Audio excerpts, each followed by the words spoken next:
Hello, good evening everyone.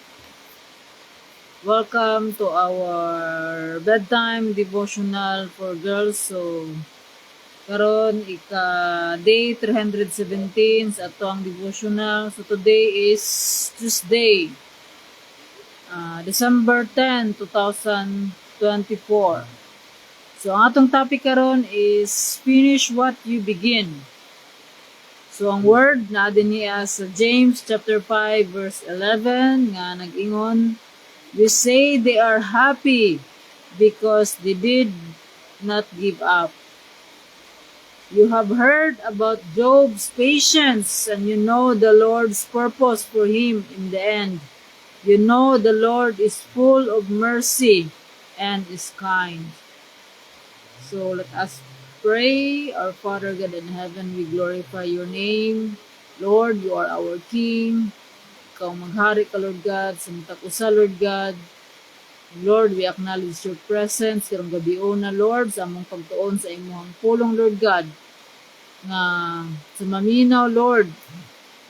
Ikaw makikistorya ka na mo, Lord God. Pinaagi niini, Lord God, sa imong mensahe nga imong i-reveal, Lord God. Teach us, Lord God, through your word, Lord God, nga mahimo kaming mo-endure, mahimo mahimong patience, Lord God, nga ma-finish na mo what we begin, Lord God. Nga ang sayang mga sugdan diha sa pagsunod diha kanimo, Lord God. Mo kaming tabangan, Lord, because we are nothing without you, Lord God. Lord, ang isali kining buluhaton, Lord, para sa imong kamayaan. Amuhat ka, Lord God, sa matakusa, Lord God. Dalaygon ka, Lord, sa way katapusan, kining tanan ang giampo sa pangalan ni Jesus. Amen. So again, may gabi, ingon diri sa James, we say they are happy because they did not give up. You have heard about Job's patience, and you know the Lord's purpose for him in the end. You know the Lord is full of mercy and is kind.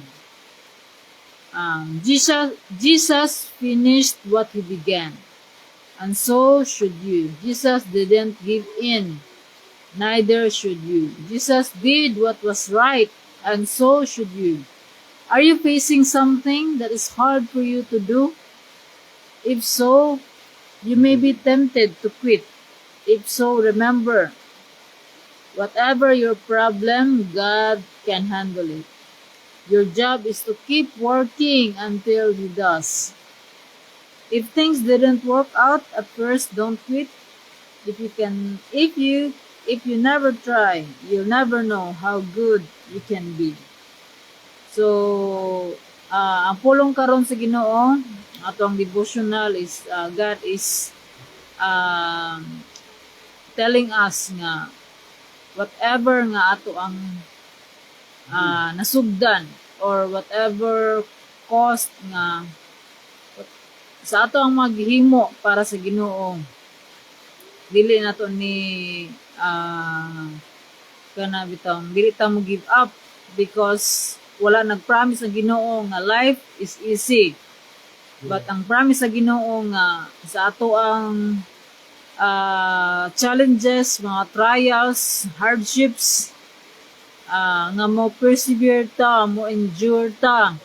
Kauban nato kanunay ang Ginoo nga siya nag-uban ka nato until the end of time. So dili ta niya pasagdan, dili ta angay mahadlok tungod ang Ginoo nag-una na natong daan. So ingon siyang pulong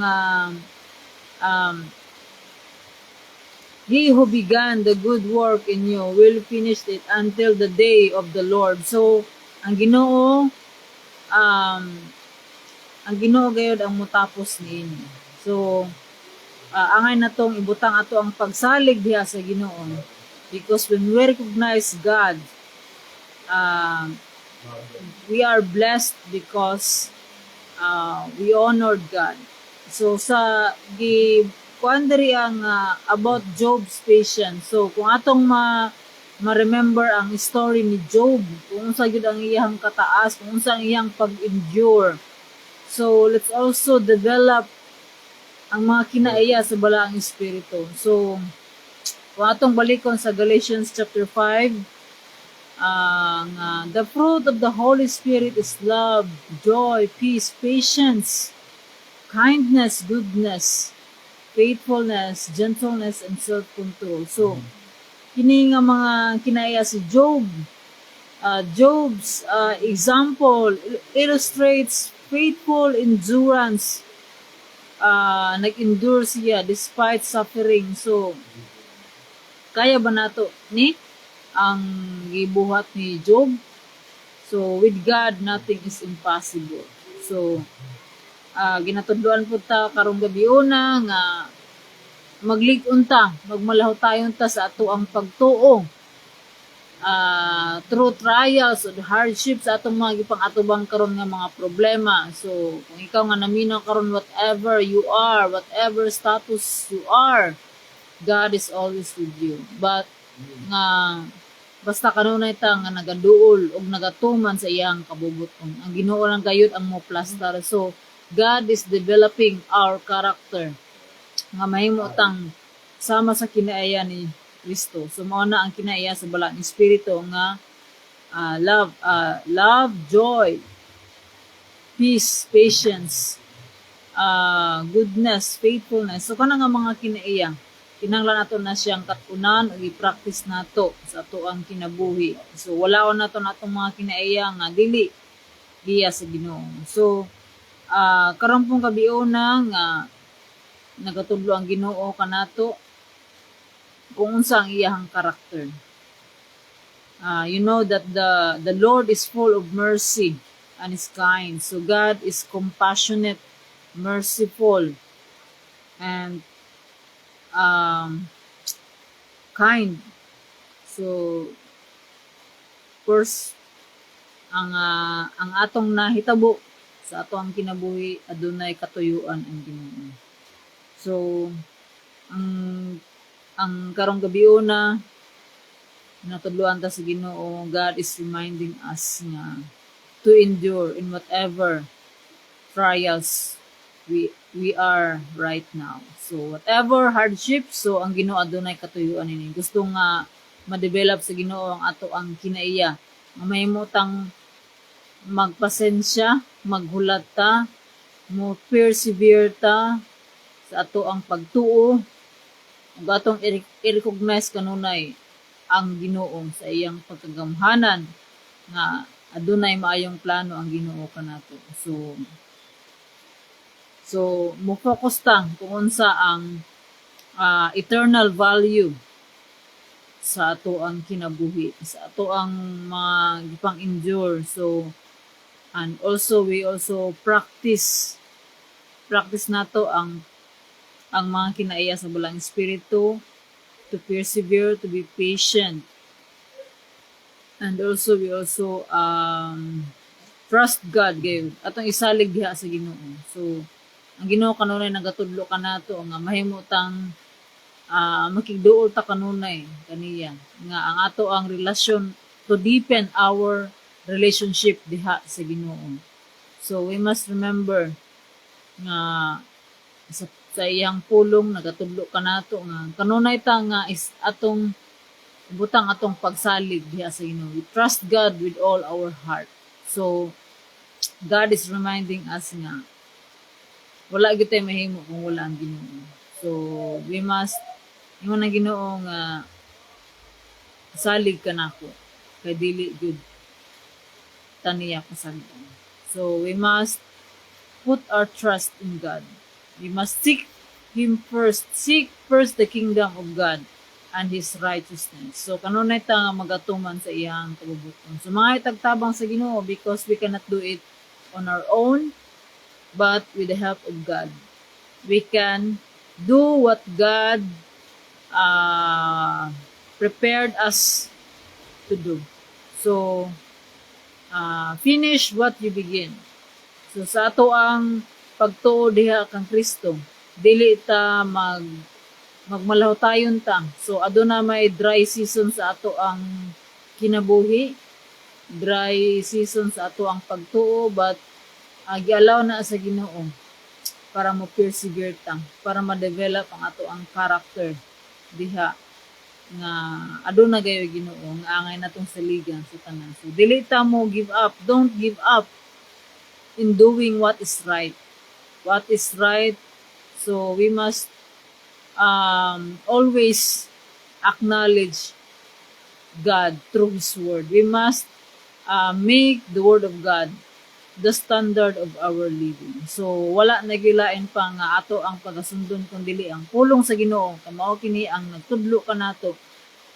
The Word of God is our manual of life on how we operate on this earth. So kung ang usa ka, we are creation. So ang usa ka create, gi-invent, parehara po ta, na adunay kini manual. So same sa ato, aduna po tayong manual. So we must abide in God. We must learn on how we should do everything.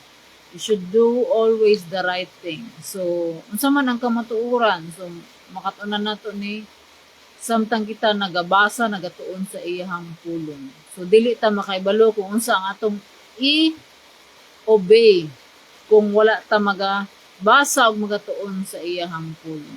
So mao kini nga ang pulong sa Ginoo kanunay nagatudlo kanato nga dili ta makaibalo sa kamatuoran kung dili gayud pinaagi sa iyang pulong. So ingon sa iyang pulong nga ato kining basahon, istadihan, ug ato kining ikinabuhi adlaw o gabi ug ato kining tumanon ang mga kasuguan sa Ginoo. Tanang nahasulat, so dili ta dapat selective. So tanang nahasulat diha sa pulong sa Ginoo aron magmaoswagon ta. And God will give us His promises. So God is faithful. He will do what He promised. So pero kinahanglan nga we will do our part. So unsa man ang atong part. So we must abide in God. We must acknowledge His kingship. So ang Ginoo mo'y hari. So kung hari ang Ginoo sa to ang kinabuhi, siya gayud ang masunod. So we surrender ourselves to God and we repent for our sins and we follow Jesus. So we follow the example of Jesus. So finish what you begin. So whatever we begin in our faith, in our walk with the Lord, we ask God for help. In order we will finish it until Jesus comes back again. So until the second coming of Jesus or until the end of our life. So to God be all the glory. So let us pray. Father God in heaven, we thank you, Lord, for your reminder. We thank you, Lord God, for teaching us, Lord God, your ways. Lord, kung unsa man ang imuhang nasugdan din ni kanamo, Lord God, we know nga imong gining tapuson tungod kay ikaw ang Ginoo nga maga-fulfill sa imuhang promise. Lord, wala gid kami mahimo kung wala ikaw. Tabangi kami, Lord God. Pinagisin mong bala ang Espiritu nga ania kanamo. Tabangi kami, Lord God, to do the things that you want us to do. Help us, Lord God, to love you with all our heart. Help us, Lord, to increase our faith in you, Lord God. And help us also, Lord God, to desire you, Lord God, to desire you, Lord God, sa among kinabuhi. Lord, sa mga naminaw ni ini nga mensahe, ikaw ang Ginoo nga maoy magapang lihok sa ilahang kinabuhi. Walang bua sila, Lord God, sa ilang pagtuo diha kanimo.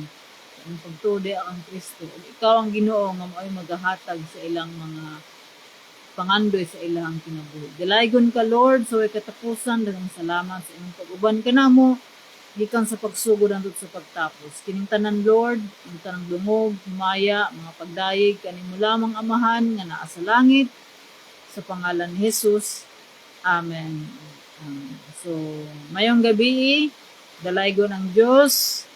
Good night, God bless, and see you tomorrow. Bye!